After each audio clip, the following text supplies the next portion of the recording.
Hello guys, today I'm going to be doing a video on Shadow the Tomb Raider using the Steam Deck, and we're going to be starting it off with 800p on the low preset. I'm skipping the lowest presets for now, but I will be going back to it with some adjustments at the end of the video for our battery presets. But yeah, this game is a native port for Linux, so we don't have to use Proton at all for this. Now it did give me a couple of warnings at the start saying components aren't supported, but it's fine, it's running pretty great. It does stutter here and there, like I said before, when you load into new areas, but other than that, it plays fine. Now the one issue that I do have with this is the aiming sensitivity. It's quite aggressive and it's quite high with the right stick. So you want to go in the controller settings of the Steam Deck and not the game itself, and turn down the actual aiming sensitivity. And I have it down to around like 110 instead of 230, and it's much more playable. It is still quite high, but that's what I left it as. Now the actual performance at low settings is quite good. You get an average FPS of 60 FPS with dips into the 50s, and a maximum is around 75 FPS, which is very good. And when we dip down to the 50s, the game still feels fine. The only time it feels kind of bad is when you're loading into new areas. Then it will stutter quite a bit, but after a couple seconds it will go back to normal and play like it was before as well. Now for me personally, I would go ahead and cap the FPS like I normally do with every other game, and I would increase the settings up to around medium and high settings, and I think 40 FPS is the go-to for this game, because 30 FPS, it doesn't feel as good, doesn't feel as responsive, especially when you have the high sensitivity. If you're playing on a lower sense, then you can get away with playing at 30 FPS, but aiming is just too difficult with 30 FPS. Alright, now for medium settings, I'm going to keep everything to default. For the previous video, I actually changed some of the settings like bloom and motion blur, but for the Steam Deck, I'm going to keep them default, and at the end, I'm going to go ahead and adjust them to what I like and what I think will play best. Now looking at the performance, on medium settings, we're already down into the high 40s from the 60s, so it's quite a big decrease in our FPS, but the game does look much better at medium settings, and I'm not really feeling any stuttering or any lagging, even though we are in the 40s now, which is great. Now for this game, I like to give myself around a 10 FPS headroom, because some areas are super intensive and some areas are very light, so they're not as intensive. So I would just decrease 10 FPS from what you see right here to simulate those heavier scenes.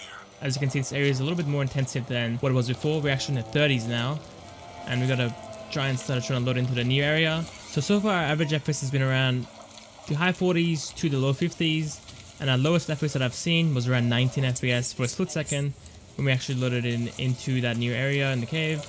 That's lagging here as well.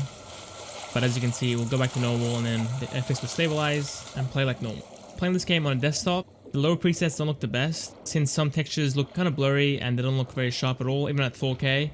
But on the Steam Deck, it's not as noticeable, so those lower presets are actually viable, and they still look pretty good as well. Alright, now playing the game at the high preset.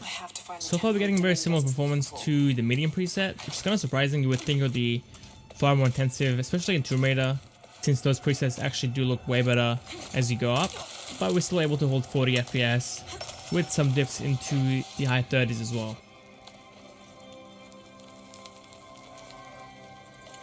Now keep this in mind, I'm playing through the camera preview, so I'm not actually looking at the screen, so there's going to be a bit of a delay before what I can see and what I can actually react to. But yeah, so far the game has been feeling about the same as medium settings, can't really complain about it. It's running quite well. We obviously do get those stutters still, that's not going to go away, but our lowest FPS will drop a little bit. We are sitting in the mid 30s at times, but the average FPS is around 40 FPS. I think this is the first game that I've actually used the trackpads for. It's actually way easier to aim with the right touchpad than the actual joystick, since it's more accurate. You can actually adjust how much you want to aim, while the sticks don't have any aim assist, so it's very difficult to aim with them.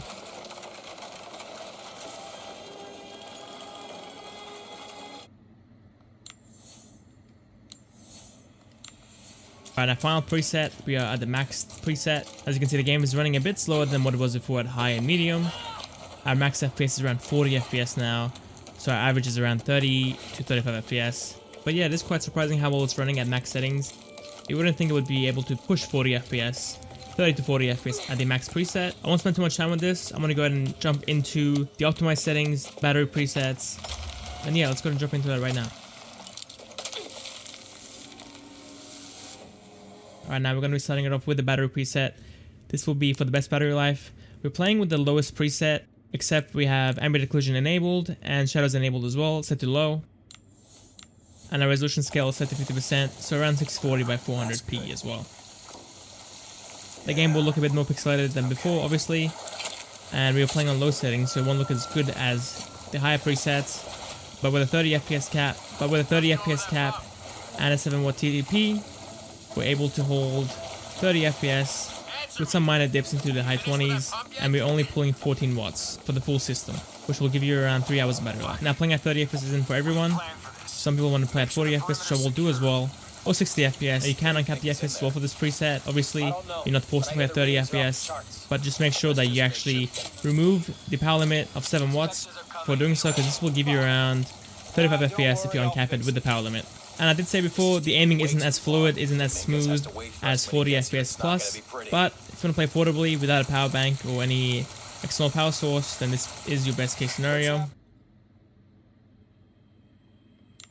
Okay, now we're playing the game with the mix of high to medium settings at the same resolution as before, and starting it off, we're getting heaps of stuttering, loading this area up, but as you saw, it will go away and the game will run very smooth again, getting 60 FPS very easily.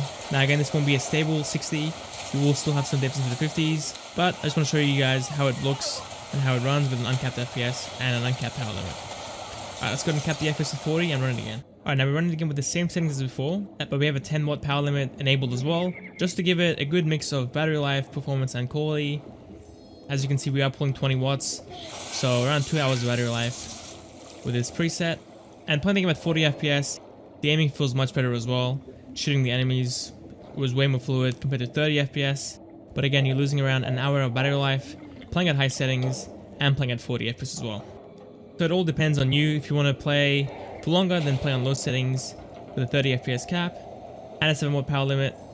But if you want to get a better experience, a more smoother experience, then increase your power limit up a little bit, play at 40 FPS, and you can play the game at high settings as well. Alright, I think that's it for the video, guys.